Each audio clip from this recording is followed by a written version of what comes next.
Our essential question for today is, how do you write in prime factorization of a number? So how do you use prime factorization, which we'll talk about next lesson, to find the GCF? So we have to learn prime factorization to be able to find our greatest common factor.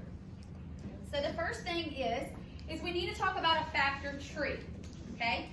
But we need to know about what a factor is to be able to determine or to be able to create a factor tree.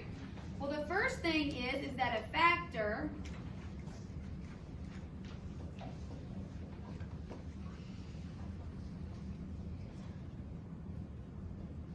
are numbers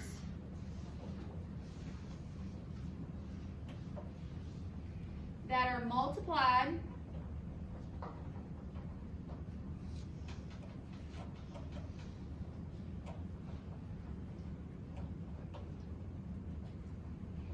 to get a product.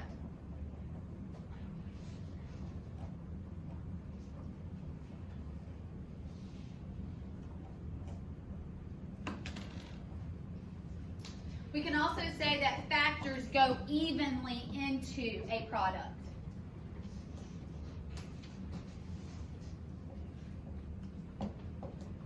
So the first thing, to create a factor tree, you're going to be given a product. And to create it, you're going to choose any factor pair to begin the tree. You're going to add branches to the tree for each factor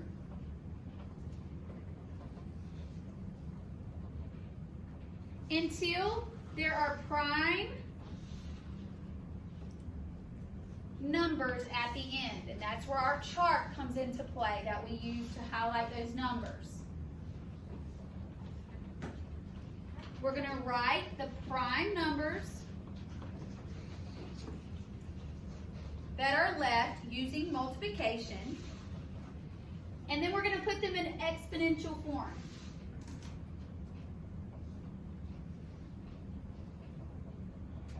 And we'll talk about what exponential form is.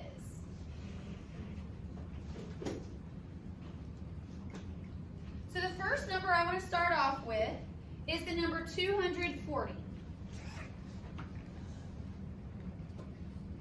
So if we start with the number 240, I'm sorry, it was zoomed in so much. The number 240. Now I'm going to take the 0 off to make it a little bit easier. 240, so now we're dealing with the number 24.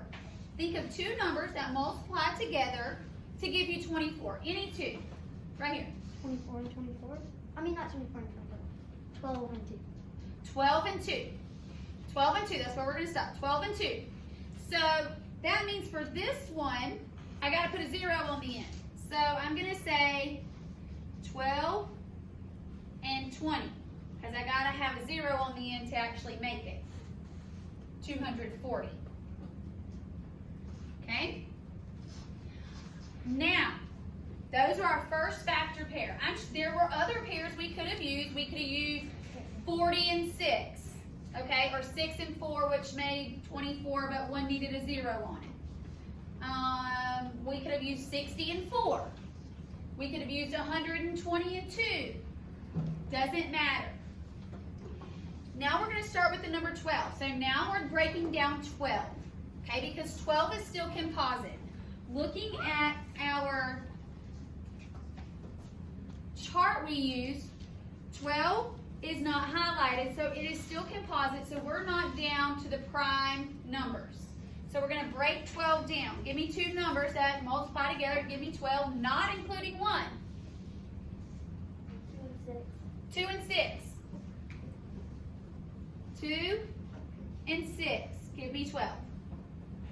Are any? It's 2 or 6 prime? No. 2 is. So when the number is prime, and we know it's prime, we're going to circle it. Because we're saying we're done with that number. It is done. We have brought it down to its prime number. So 2's prime, we're done. Now let's look at 6. Can we break 6 down? Yes. Yes, into the only, what is it? 2 and 3. So we have 2 and 3. Is 2 prime? Yes. What about 3? Yes, because remember, 2 and 3 were both highlighted here. So we're going to circle it. Now we're not done because what number is still left? 20. So now we need to break 20 down into 5 and 4.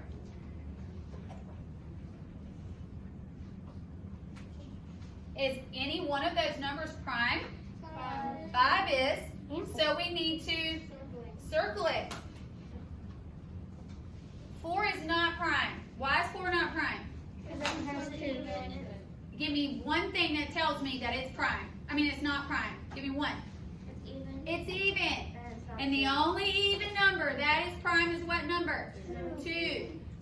So 4 is not. So how can we break 4 down? 2 times 2. And both, we already said that 2 is prime, so we're going to circle those. So there's nothing else.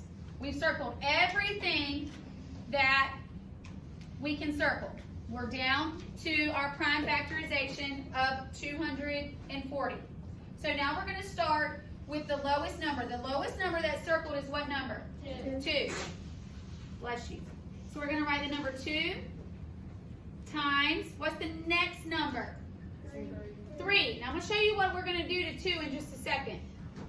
3, and then the next number is 5. Okay? Currently, so notice up here in my notes that it says put in exponential form. So we're going to use exponents to represent however many 2's there are. How many 2's do you see here? 4. So we're going to put a tiny 4 up here. Because what we're saying in that problem is that there are 4 2's. There are 4 number 2's here. 1, 2, 3, 4. There's 1 3 and there's 1 5. Okay? We don't have to put little 1's up here because whether you know it or not, there's imaginary 1's that are already there. It's kind of like that imaginary decimal that's behind every single whole number. It's there, you just don't see it. Okay? So it's there, you just don't have to show it. Same thing with every whole number, you don't have to show that decimal.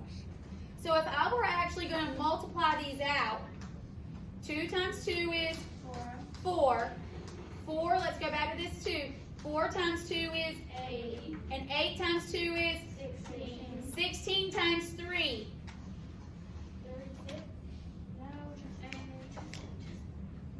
Let's do that.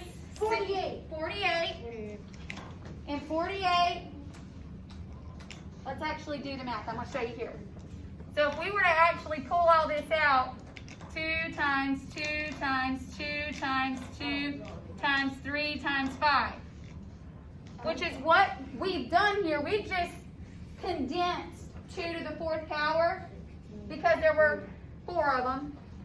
So we have 4, we could do this, times 4. 4 times 4 is 16 times 3, and then times 5, so we could do this. 16 times 3 gives me 48, and now we have 48 times 5. 240. That's right.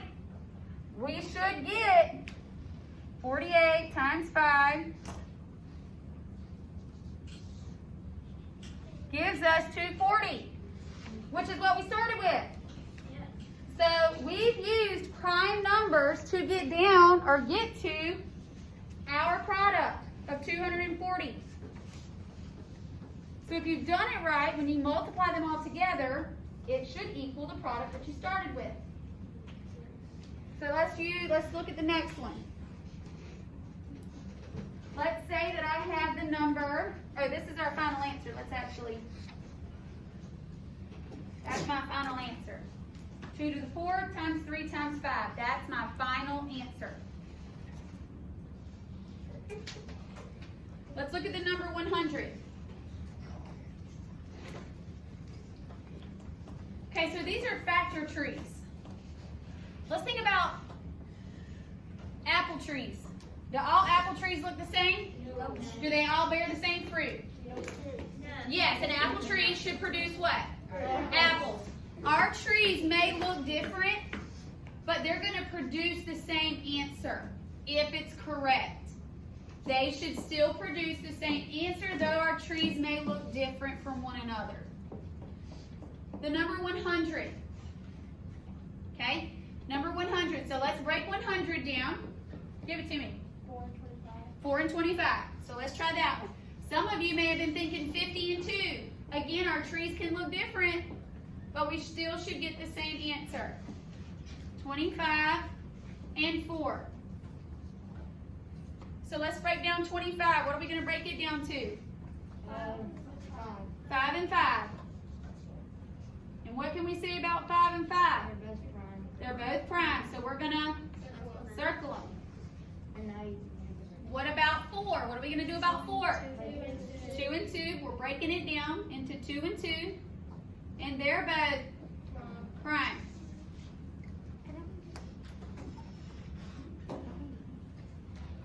So now we're going to use exponential form.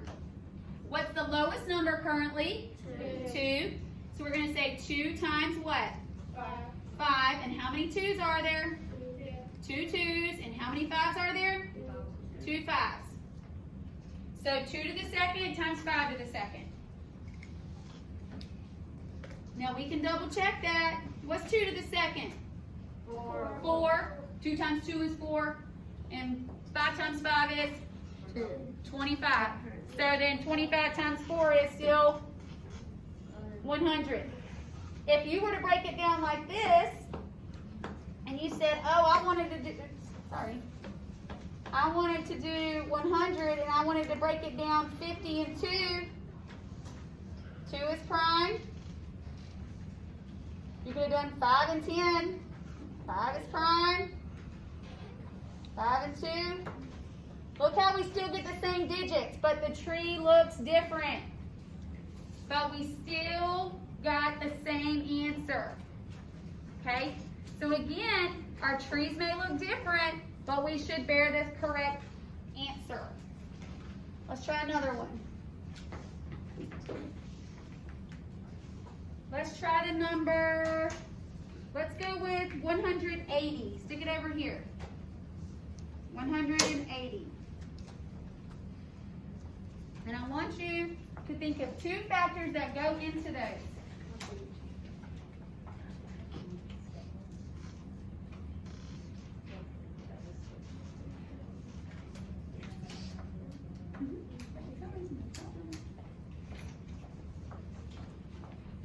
So again, this one has a 0 on the end, so we can cover up that 0 and just think of the number 18 instead of thinking 180. Because sometimes I think we get overwhelmed with a big number, and you can cut that 0 off at the end and say, okay, what can I do to that? No, you can only do that when it ends in a 0. If it ended in any other number, you can't do that. What 2 factors did you use? 3 and 60. 30 and 6 also works. Yes, it does. You're correct. Either way. I can think of 4. So we have 3 and 60. Is 3 prime? Yes. Yes. So what are we going to do to it? Circle it. Circle it. Maybe your tree already looks different than mine, and that's okay. Again, it can. It's fine. 60. I want to break that up to 6 and 10. 6 and 10. 6 can be broken up into 2 and 3. And remember, we're breaking them because they're composites. We got to get them to prime numbers. 2 is prime. 3 is prime. 10 is 5 and 2. So I've done it. I've gotten all the way down.